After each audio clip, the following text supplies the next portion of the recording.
Bonjour à tous, alors aujourd'hui on va faire, c'est un entretien classique mais il faut quand même faire un tuto parce que ça peut servir à n'importe qui. Changement de filtre à carburant sur moteur M54, ok. Sur M52 ce sera très similaire, sauf qu'il n'y a pas le régulateur, donc il n'y a qu'une entrée, une sortie, point, c'est encore plus simple. Là on a un régulateur à carburant qui est directement installé dessus, et notre petit filtre on allait l'acheter chez Drift Parts dans le 78. On vous mettra le lien en description, bien évidemment.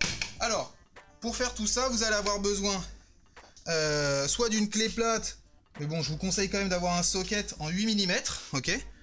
Vous allez avoir besoin aussi d'une rallonge avec un cardan, bah alors c'est juste pour une vis, ou alors faudra enlever complètement cette plaque-là, et là vous ferez pas chier, vous avez 8 vis ici, de mémoire c'est des diamètres... 16. Ici, diamètre 16 ouais. Diamètre 16, vous avez 8 vis ici de diamètre 16. Et nous du coup on va devoir retirer toute cette partie-là, ok. Et ce sera pour... les petits, bon on vous les montrera après avec l'éclairage, mais ce sera pour les petites vis qui sont justement derrière cette plaque, il y en a deux ici là, on va avoir besoin d'une rallonge. Après, un cliquet ça pourra très bien faire le taf. Nous, bah vous commencez à connaître, on utilise la petite Parkside à 60 € parce qu'on est feignant. Il faudra aussi un petit tournevis plat, je vous conseille d'avoir vos petites lunettes de protection, et une petite bassine parce que bah il y a quand même du carburant dans la ligne et du coup ça va couler, ok. C'est parti, donc on commence, il va y avoir une de 8 ici, une de 8 là, une de 8 là ici, et on va en avoir deux dans le fond là, je vais vous montrer tout de suite. On va en avoir deux juste là, je sais pas si vous voyez, une et deux. Okay. On a une, deux, 3, 4, 5, ok, c'est parti. C'est là où je vous disais que avoir une petite rallonge avec un cardan, c'est quand même bien pratique. Bon, nous on laisse scotcher, c'est juste pour qu'il bouge un petit peu moins, qu'il tombe pas tout le temps, vous voyez. Et là, et donc en gros là l'idée, c'est de venir attraper la vis là-bas. Voilà, et là on va sortir complètement la plaque. Voilà. Alors du coup on va défaire toutes ces vis ici là, ok, gentiment. Et alors, il y a une bonne chose que vous pouvez faire aussi, ça va être remplacer tous vos petits bouts de durite. Donc celui-ci, celui-là, celui-ci, de mémoire, c'est des diamètres 8, ok, en interne. Et ça doit coûter 5 € le mètre chez Autobax, enfin bref, ça coûte pas cher. Et pensez aussi à changer le petit ici, là, de dépression. De mémoire, c'est du 3,5, mais du 4, ça passe aussi. Là, vous prenez 1 mètre de durite et vous pourrez changer le petit bout ici. Et tous les autres petits bouts que vous aurez, justement, en suivant ce conduit-là, là, pour aller derrière, tout ce qui va être dépression. Avec 1 mètre, vous faites toute la voiture, au moins vous êtes tranquille. Donc on commence par démonter donc celui-ci et les trois là, et après on va gentiment les retirer.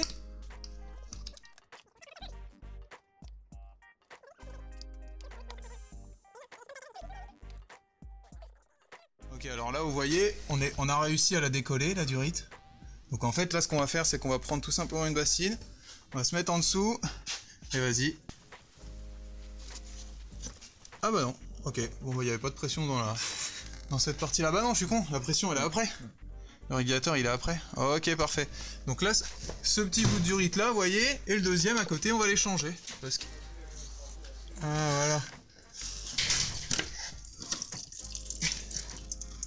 Voilà, il y a un petit peu de carburant qui sort. Ah oui, parce que la première c'était la durite de retour, donc il n'y a pas de pression dans la durite de retour. Je suis trompé. Ah bah oui, là ça c'est sûr que là... ah bah parfait, la durite elle trempe dedans. Ah parfait, elle s'habitue comme ça. Ouais, donc du coup voilà, un petit bout de durite comme ça et ça vous suffit largement. Vous voyez, hein. Faut être sorti de Saint-Cyr pour comprendre qu'on coupe un petit bout et puis voilà, hein. Et on en remet un autre bout là. Et on change tous les bouts de durite pour être tranquille. Parfait, putain, j'ai un caméraman et un mec qui s'occupe de la lumière. Putain, il manque plus qu'un perchiste pour le micro quoi. Hop, allez.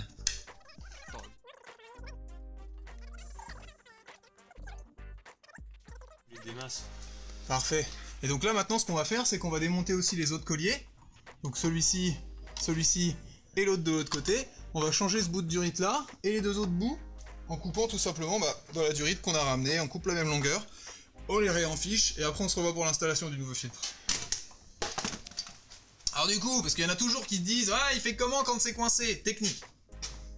Tu rentres dedans. Bon là je l'ai déjà déboîté. En gros tu viens te plier à un endroit ici. Comme ça tu tiens vraiment dans la durite, tu vois. Et là, t'attrapes la durite et le tournevis, et tu tires comme un forcené. Parfait, on a déplacé la bassine. Super. Et donc en fait, alors la technique, si vous voulez, s'il y a plusieurs tailles différentes, bon là c'est tous les mêmes, mais s'il y a plusieurs tailles différentes, t'en enlèves un, mesures directes. Tu prends ton cutter de marque Opinel.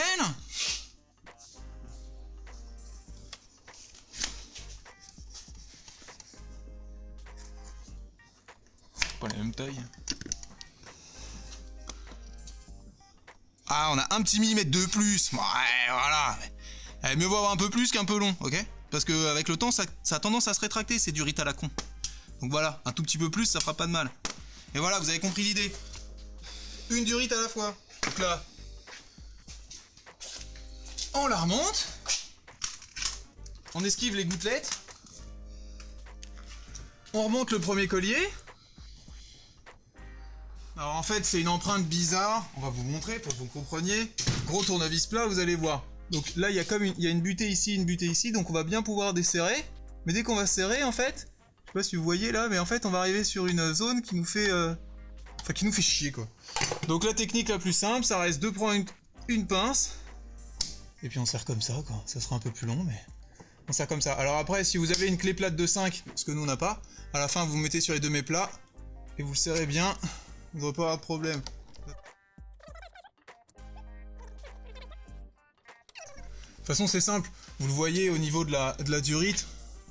Je sais pas si on va bien voir. La mettons un peu en fait, vous voyez, elle s'enfonce un petit peu dans le caoutchouc. Et dès qu'elle commence à être bien un peu enfoncée, faut pas serrer plus fort, ça suffit. Là, tu vois, c'est solide là. De toute façon, on vérifiera après. Après, faut démarrer, vous regardez si ça fuit. Et si ça fuit, bah, vous resserrez tout simplement. Bon, nous, on va faire les autres tuyaux et on se retrouvera après. Alors, là, ce qu'on va faire, c'est que on va défaire, on va enlever l'ancien filtre, ok? Donc pour enlever l'ancien filtre, c'est simple. Là, on va avoir un petit écrou ici, à mon avis, c'est du 10. C'est du 10, il est sur la... Hop.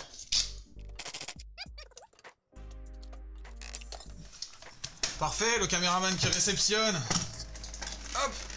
Vas-y, enlève le filtre. Parfait.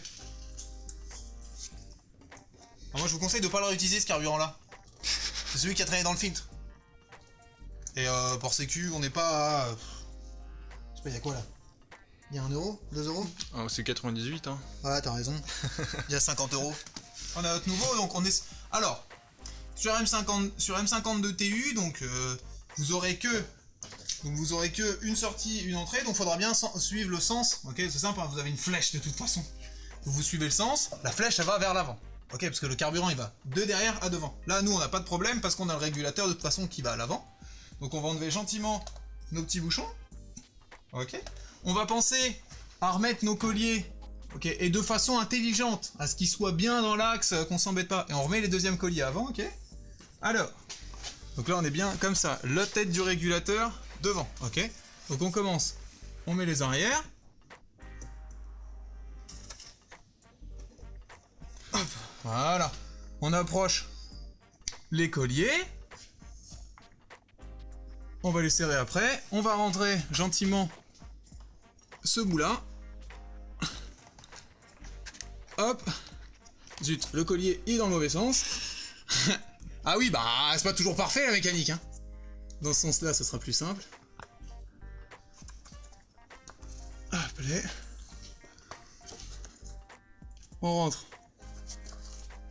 Hop, durite. On remet le collier. Hop, la durite de dépression. Pas besoin de plus. Voilà, elle est réglée. Et après, donc du coup, on va venir serrer nos trois colliers ici. Alors, pour ceux qui se posent la question, on met pas à ras, ok? On pousse bien la durite à fond, mais le collier, on le décale un petit peu, vous voyez, de quelques petits millimètres, en gros.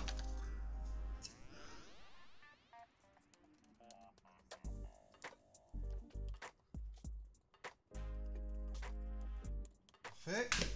On remet le petit contour. Le petit contour, il y a une petite patte ici, vous voyez, là, les deux petits trous. Et ces deux petits trucs doivent aller dans le petit trou. Donc on le passe d'abord. Je sais pas si on voit, on arrive à voir. Ouais. On le passe. Là on est passé. Et là maintenant, on lève le filtre. Et là on vient rentrer ça. Hop. Voilà. Ah bah tiens. Ça on aurait dû le décaler un petit peu, non? Ouais, bah vas-y, décale. Hop. Donc on arrive là normalement. Donc ça va jusqu'ici à peu près. Je sais pas pourquoi, je sens que ça va me faire chier ça. Je sens que ça va me faire extrêmement chier de le décaler. Et il veut pas, hein. Non, on va laisser tomber, hein. Bien. On va dire à Ben de les décaler. On va dire à Ben de Drift Parts de penser à désemmancher ça et les remmancher. Hein. Donc on remet notre petit écrou de 10. On va remettre la plaque. Enfin non. C'est moi je vous conseille de pas mettre la plaque tout de suite. Je vous conseille de démarrer le moteur avant. Et alors on va pas le démarrer d'un coup. En fait on va mettre le contact. Ok, on va attendre que la pompe tourne, remplisse complètement la durite. Après on éteint. On remet le contact. On fait ça une ou deux. Enfin, une, deux, trois fois. Enfin, plus vous allez le faire, plus vous serez sûr que la durite elle est bien remplie. Et là vous démarrez. Pas avant. Et après vous en profitez pour regarder s'il n'y a pas un truc qui fuit. Et si besoin, bah, vous allez resserrer ou pas gentiment les durites, voir un peu s'il n'y a pas des trucs qui fuient du réservoir jusqu'au filtre. Mais normalement, à part ça, on remontera la plaque. Nous, on va démarrer, voir s'il y a des fuites. Et on se revoit pour le remontage de la plaque.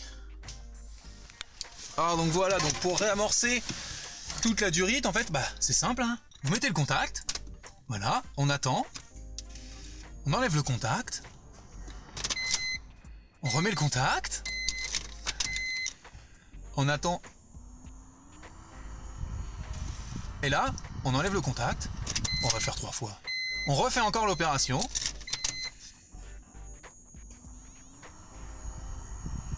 Et là, on démarre. Et non. Allez, vas-y. Et boum!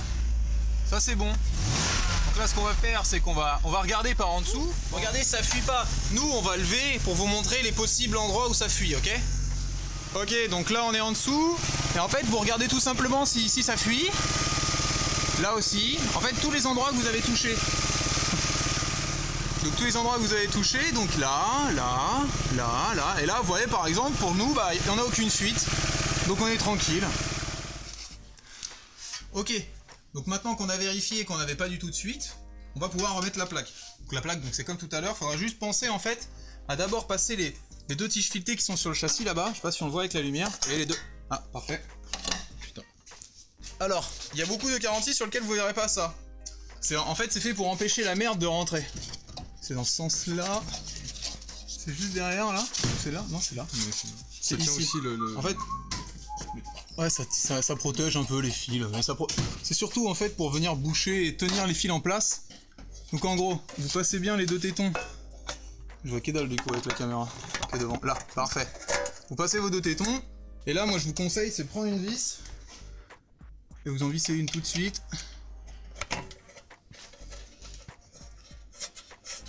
Comme ça, il est en place et vous avez le temps de mettre les autres.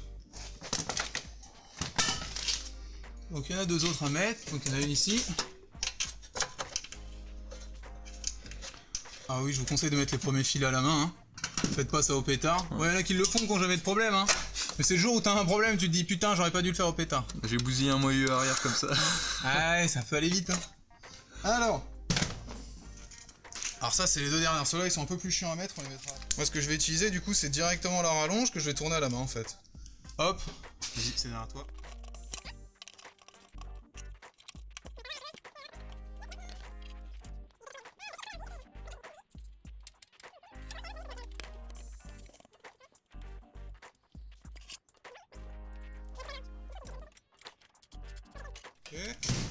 Faut les serrer gentiment, ça sert à rien de serrer tout comme un porc. De toute façon, il n'y a pas d'effort du tout là-dessus. Hein.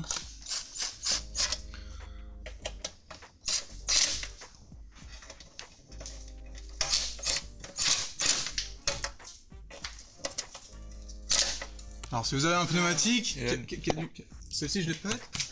Non? Si, je crois que je l'ai faite. Si vous avez un pneumatique, les gars, vous y allez pas à fond. Hein.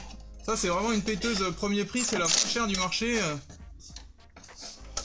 Comme je vous l'ai dit dans d'autres vidéos, si elle... Ah, ouais. Il y a Tom Ben qui arrive. Ok, c'est bon. Ah, c'est petit ending. Oh, ah, ça c'est parfait. Donc voilà, en gros, comment on fait le changement de filtre à carburant. Alors, malheureusement, vous verrez que quand vous achetez votre BM, sauf si quelqu'un l'a fait en préventif, mais si tout est d'origine, en règle générale, ils l'ont jamais changé. On en a trouvé beaucoup des voitures qui avaient le fil d'origine la même année de conception que la voiture. Donc pensez à le faire, ça coûte rien, et puis si vous passez à l'éthanol, de toute façon c'est préconisé de le faire 100-200 km après avoir changé la pompe et le passage à l'éthanol. Voilà, sur ce sera tout, peace.